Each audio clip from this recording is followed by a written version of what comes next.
നമസ്കാരം. പ്രാദേശിക വാർത്തകൾ വായിക്കുന്നത് അനിൽ ചന്ദ്രൻ. പ്രധാന വാർത്തകൾ.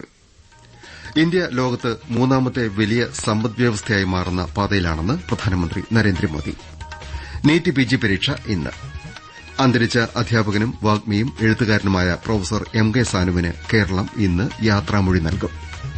സംസ്ഥാനത്ത് മഴ വീണ്ടും ശക്തമാകുന്നു. ഇന്ന് ആലപ്പുഴ, കോട്ടയം, എറണാകുളം, ഇടുക്കി ജില്ലകളിൽ ഓറഞ്ച് ജാഗ്രത. ഓവൽ ക്രിക്കറ്റ് ടെസ്റ്റിലെ രണ്ടാം ഇന്നിംഗ്സിൽ ഇംഗ്ലണ്ട് ഇന്ത്യക്കെതിരെ മൂന്നാം ദിവസം ഒരു വിക്കറ്റ് നഷ്ടത്തിൽ 50 റൺസെടുത്തു. വാർത്തകൾ വിശദമായി. ഇന്ത്യ ലോകത്ത് മൂന്നാമത്തെ വലിയ സമ്പദ്വ്യവസ്ഥയായി മാറുന്ന പാതയിലാണെന്ന് പ്രധാനമന്ത്രി നരേന്ദ്രമോദി പറഞ്ഞു. ഉത്തർപ്രദേശിലെ വാരണാസിയിൽ 2200 കോടി രൂപയുടെ വിവിധ വികസന പ്രവർത്തനങ്ങൾ ഉദ്ഘാടനം ചെയ്യുകയും തറക്കല്ലിടുകയും ചെയ്ത ശേഷം സംസാരിക്കുകയായിരുന്നു പ്രധാനമന്ത്രി. Desk report.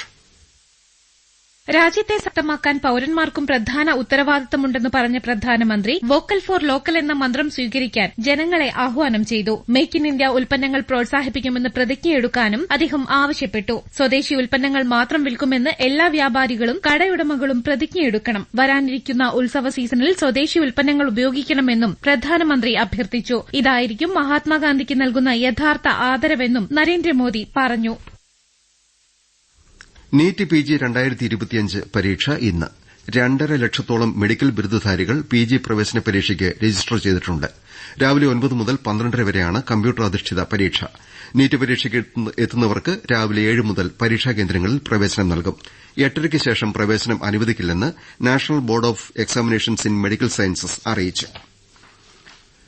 ഇന്നലെ അന്തരിച്ച അധ്യാപകനും വാഗ്മിയും എഴുത്തുകാരനുമായ പ്രൊഫസർ എം കെ സാനുവിന്റെ ഭൌതിക ശരീരം വൈകിട്ട് 4-ന് എറണാകുളം രവിപുരം ശ്മശാനത്തിൽ ഔദ്യോഗിക ബഹുമതികളോടെ സംസ്കരിക്കും. ഭൌതികദേഹം രാവിലെ 9-ന് എറണാകുളം കരിക്കാമുറിയിലെ വസതിയിൽ കൊണ്ടുവരും. തുടർന്ന് എറണാകുളം ടൌൺഹാളിൽ പൊതുദർശനത്തിന് വയ്ക്കും. കൊച്ചിയിലെ സ്വകാര്യ ആശുപത്രിയിൽ ഇന്നലെ വൈകിട്ടായിരുന്നു 97-കാരനായ സാനുമാഷിന്റെ അന്ത്യം. വിമർശനം, വ്യാഖ്യാനം, ജീവചരിത്രം, നോവൽ, ബാലസാഹിത്യം തുടങ്ങിയ ശാഖകളിലായി 50-ലേറെ കൃതികൾ അദ്ദേഹം എഴുതി. കേരള ജ്യോതി പുരസ്കാരം, കേരള സാഹിത്യ അക്കാദമി അവാർഡുകൾ, വയലാർ അവാർഡ് എന്നിവയടക്കം ഒട്ടേറെ പുരസ്കാരങ്ങൾ അദ്ദേഹത്തിന് ലഭിച്ചിട്ടുണ്ട്. 1987-ൽ എറണാകുളം മണ്ഡലത്തിൽ നിന്ന് ഇടത് സ്വതന്ത്ര സ്ഥാനാർത്ഥിയായി നിയമസഭാംഗവുമായി. എണ്ണമറ്റ ശിഷ്യപരമ്പരയുടെ ഗുരുവെന്ന നിലയിലാണ് സാനുമാഷെ സമൂഹം അനുസ്മരിക്കുന്നത്. പ്രശസ്ത എഴുത്തുകാരൻ സി രാധാകൃഷ്ണൻ സാനുമാഷെക്കുറിച്ച്: തനിക്ക് മുൻപേ പോയ മഹാചിന്തകന്മാരെയൊക്കെ കൃത്യമായി അപഗ്രഥിച്ച് അവതരിപ്പിച്ച് വഴികാണിച്ച് സമൂഹത്തെ പിന്നെയും മുന്നോട്ട് കൊണ്ടുപോകാൻ ശ്രമിക്കുക എന്ന ഉത്തരവാദിത്വം ഏറ്റെടുത്ത എം കെ സാനു, നാരായണ ഗുരുസ്വാമികൾ തൊട്ട് എല്ലാവരും എഴുതിവെച്ച കാര്യങ്ങളൊക്കെ വിശദീകരിക്കാനും കുമാരനാശാനെ പോലെയുള്ള മഹാകവികളുടെ കാവ്യരചനാ സങ്കല്പം, രചനാരീതി, ഈസ്തെറ്റിക് ആയിട്ടുള്ള അവരുടെ അറിവ് ഒക്കെ നമുക്ക് പകർന്നു തരാനും ഒരുപാട് ശ്രമിക്കുകയുണ്ടായി. നമ്മുടെ സംസ്കാരത്തിന്റെ ഒരു ഭാഗമായി അതിനെയൊക്കെ മാറ്റി തീർക്കാൻ ആ കാവ്യാനുശീലന സദസ്സുകൾ ഉപകരിച്ചു. അതുകൊണ്ട് കേരള സംസ്കാരത്തിന് വഴിവിളക്കുകളായി നിന്ന അപൂർവം ഗുരുനാഥന്മാരിൽ ഒരാൾ കൂടി നഷ്ടപ്പെട്ടു എന്ന ദുഃഖം നമുക്ക് ഇപ്പോൾ ഉണ്ട്. എങ്കിലും അദ്ദേഹം തന്ന സംഭാവന കൊണ്ട് നമുക്ക് നമ്മുടെ കുട്ടികളെ അദ്ദേഹത്തെ ഓർമ്മപ്പെടുത്താനും അവർക്ക് നല്ല കാര്യങ്ങൾ ഓർമ്മയിൽ നിൽക്കാനും പരിശ്രമിക്കാൻ കഴിയും എന്നത് ഒരു വലിയ കാര്യം തന്നെ. പ്രൊഫസർ എം കെ സാനുവിന്റെ നിര്യാണത്തിൽ മുഖ്യമന്ത്രി പിണറായി വിജയൻ അനുശോചിച്ചു. കേരളത്തിലെ സാമൂഹ്യ സാംസ്കാരിക രംഗങ്ങളിൽ ശാന്തമെങ്കിലും ഉറച്ച ശബ്ദമായിരുന്നു എം കെ സാനുവിന്റേതെന്ന് മുഖ്യമന്ത്രി പറഞ്ഞു.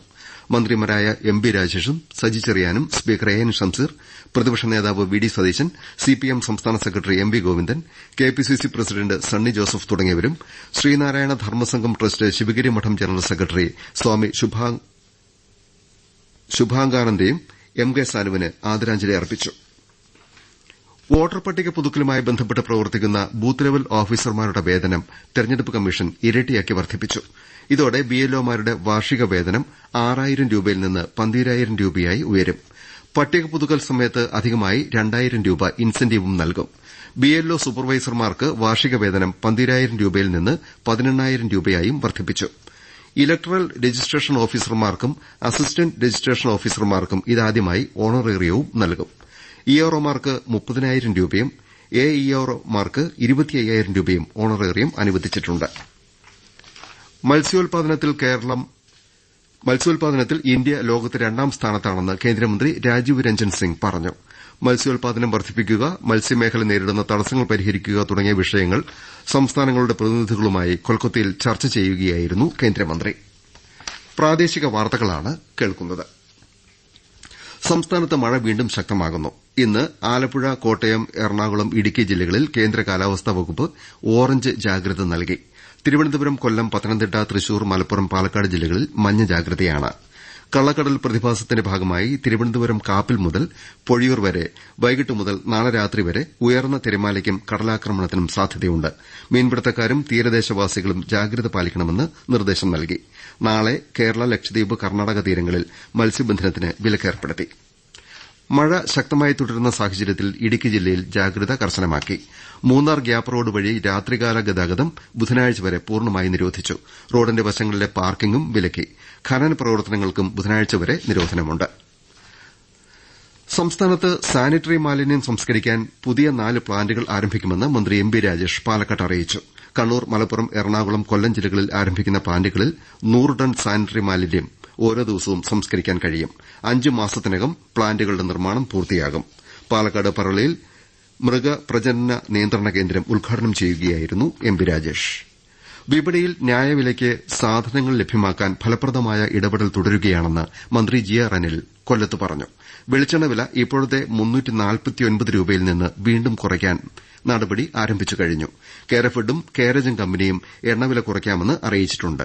വെളിച്ചെണ്ണ ഉൽപാദന വിപണന മേഖലയിലെ സംരംഭകരുമായി ചർച്ച നടത്തി അമിതവില ഈടാക്കില്ലെന്ന ധാരണയിൽ എത്തിയതായും മന്ത്രി അറിയിച്ചു.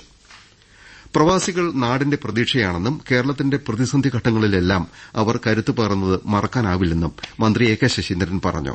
ഖാസി ഫൌണ്ടേഷൻ കോഴിക്കോട്ട് സംഘടിപ്പിച്ച തെക്കേപ്പുറം NRI മീറ്റ് ഉദ്ഘാടനം ചെയ്യുകയായിരുന്നു മന്ത്രി. ജനകീയ ഡോക്ടർ എന്നറിയപ്പെട്ടിരുന്ന കണ്ണൂർ താണയിലെ doctor A K Rairu Gopalan നിര്യാതനായി. 80 വയസ്സായിരുന്നു.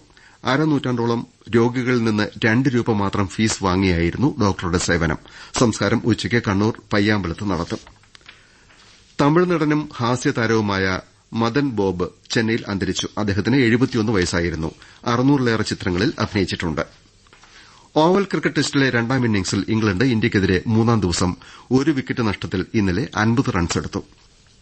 നേരത്തെ ഇന്ത്യയെ രണ്ടാം ഇന്നിംഗ്സിൽ 396 റൺസിന് ഇംഗ്ലണ്ട് പുറത്താക്കിയിരുന്നു. മാച്ചിൽ 2 ദിവസം ശേഷിക്കെ 5 മത്സര പരമ്പര സ്വന്തമാക്കാൻ ഇംഗ്ലണ്ടിന് 374 റൺസ് കൂടി വേണം. 2 മത്സരം ജയിച്ച് ഇംഗ്ലണ്ട് മുന്നിട്ട് നിൽക്കുകയാണ്. 4ാം ദിവസത്തെ മത്സരം ഇന്ത്യൻ സമയം വൈകിട്ട് 3:30 ആരംഭിക്കും. കസാഖിസ്ഥാനിൽ world athletics continental tour 2025 Kosanov memorial പുരുഷ ലോങ് ജമ്പിൽ ഇന്ത്യയുടെ മുരളി ശ്രീശങ്കർ സ്വർണ്ണം നേടി. അടുത്തിടെ പരിക്കിൽ നിന്ന് തിരിച്ചെത്തിയ ശ്രീശങ്കർ ആദ്യ ശ്രമത്തിൽ തന്നെ 7.94 മീറ്റർ ചാടി മികച്ച പ്രകടനമാണ് കാഴ്ചവെച്ചത്. ദേശീയ പവർ ലിഫ്റ്റിംഗ് ചാമ്പ്യൻഷിപ്പ് രാവിലെ കോഴിക്കോട്ട് ആരംഭിക്കും. 24 സംസ്ഥാനങ്ങളിൽ നിന്ന് 360 പുരുഷന്മാരും 150 വനിതകളും ചാമ്പ്യൻഷിപ്പിൽ പങ്കെടുക്കും. ഇന്ന് അന്താരാഷ്ട്ര സൌഹൃദ ദിനം. 2011 ഏപ്രിൽ 27-ന് UN ജനറൽ അസംബ്ലിയാണ് എല്ലാ വർഷവും ജൂലൈ 30 അന്താരാഷ്ട്ര സൌഹൃദ ദിനം ആചരിക്കാൻ ആഹ്വാനം നൽകിയത്.